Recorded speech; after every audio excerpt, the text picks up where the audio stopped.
Smith. After Leveson, the debate has been over what form press regulation should now take.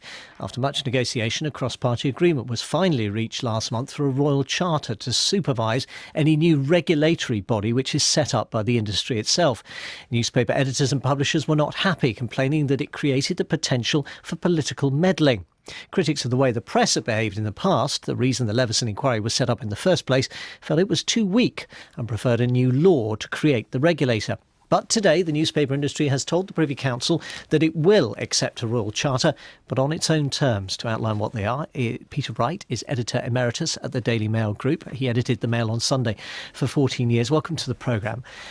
Peter, first of all, you said yourself not too long ago, back in January, I think, you prefer the idea of a charitable trust to verify that the new regulator is doing its job. You're now accepting the principle of a royal charter. What's changed?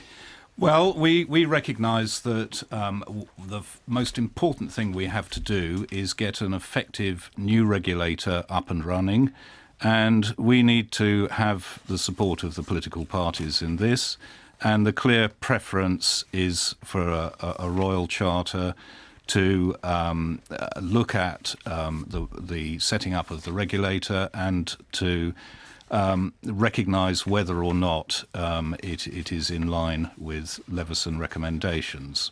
So, in essence, you're conceding the principle. Why not just accept the proposal as it's going through Parliament? Well, it's not going through Parliament. It was put together by the three political parties in a early morning deal from which the press were deliberately excluded. So this is sour grapes? No, it's not sour grapes. It includes a number of measures which we think are unworkable and which the regional press in particular don't feel they can sign up to. And I should remind you that what Leveson called for, and it's on page 1758 of his report, is voluntary independent self-regulation. Right, let's look at the detail of that in a moment because it's quite important. But just to be clear, who has signed up to your proposal and who has not? The four trade associations which represent all the newspapers and magazines in Britain have signed up to it. It is the beginning of a process. We've started an application to the Privy Council. Under Privy Council rules, there will be consultation. There are more than 4,000 newspapers and magazines in Britain. Any have specifically said they're not in favour of this, so they're not going to support you? Nope. There will be points of detail which people will want to talk about, quite rightly. But the idea of launching a royal charter, and remember, this is a royal charter which we discussed at great length with ministers in January and February this year, and we were within 48 hours of signing a deal with them. So, just on the, just be absolutely clear about it. You say the newspaper or trade organisations have signed up. Have individual titles signed up? I mean, your Mail Group, so presumably you have because you're sitting here and telling me about it, but have the Financial Times, the Independent, the Guardian, who's signed up? I've spoken to the editors of the Financial Times, the Independent and the Guardian. They all think that this is a good way of setting the ball rolling, reopening the debate. But they're not necessarily signed up yet on the specifics. Oh, no one has signed up on the specifics. We're beginning a process. Good. Well, let's talk about that process and the specifics. Some potentially significant differences here. For example, the regulator can impose fines of £1 million for systematic wrongdoing.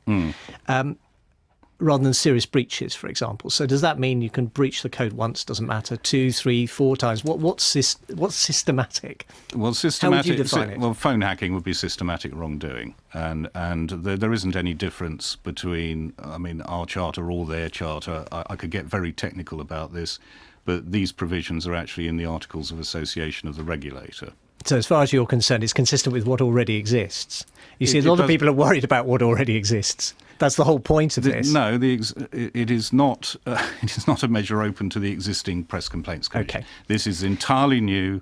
And it is exactly the same under both royal charters. There are phrases, for example, there were talk in the cross-party charter, if I can call it that, apologies and corrections. You talk about remedies. Are you uncomfortable with the phrase apologies and corrections? We're very comfortable with the phrase corrections. There is a legal problem with apologies, which libel lawyers will talk to you about at great length.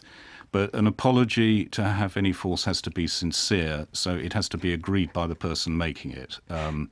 So you're suggesting the newspapers might not be sincere when they apologise? Well, they're very sincere when they apologise, but you can't force people to make apologies. What about where the correction, if we put that, is placed? The nature, extent and placement of a remedy should lie with the board of the regulator. Will they actually be able to say to an editor where the apology should be placed in their publication? Yes.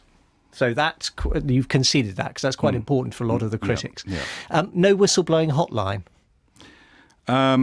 Well, we're perfectly happy with a whistleblowing hotline. If it's not in there, that's not a problem, then. So you would still allow staff to blow the whistle? Yeah. What about politicisation of the appointments committee, the people who will appoint the members of the regulatory board? I mean, it's notable, it's been noticed that you've removed one clause in the government's proposed Royal Charter, a ban on members of the House of Lords and people with a previous political affiliation within the past 5 years. Have you got anyone in mind you're particularly keen to have on the appointments commission? No, we haven't, but whoever becomes the chair of the new regulator needs to be a person of great experience who commands very wide respect. But you're not worried about having politicians in principle? We wouldn't want any serving members of the government or MPs. But if you exclude all members of the House of Lords, you are making it very, very difficult to find a good person. You sat on the board of the PCC. In hindsight, it's a wonderful thing. Do you think that body functioned well?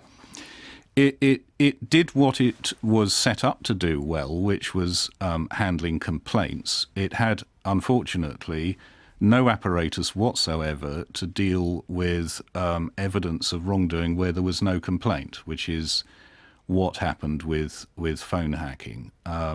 It was very, very frustrating, and the new body will have an investigative arm with the power to convene a panel of experts and call editors in to give evidence and to investigate allegations even if there is no complaint. You haven't presumably presented these proposals yet to government. How hopeful are you that you can persuade the political parties to accept this, given the scepticism there's likely to be about the industry reforming itself? Well, this actually is a proposal that we agreed with ministers and was published on February the 12th. There are some very, very minor changes to it.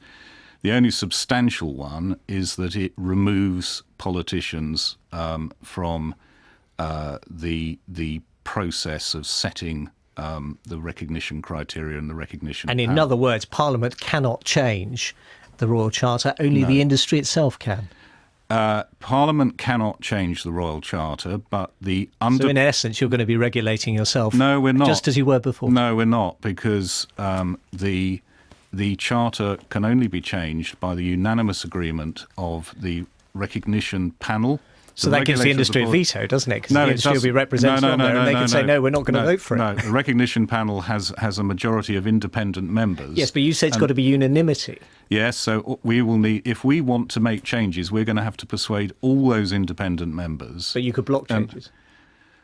If the independent members wanted to make changes, they will have to persuade us. That is true.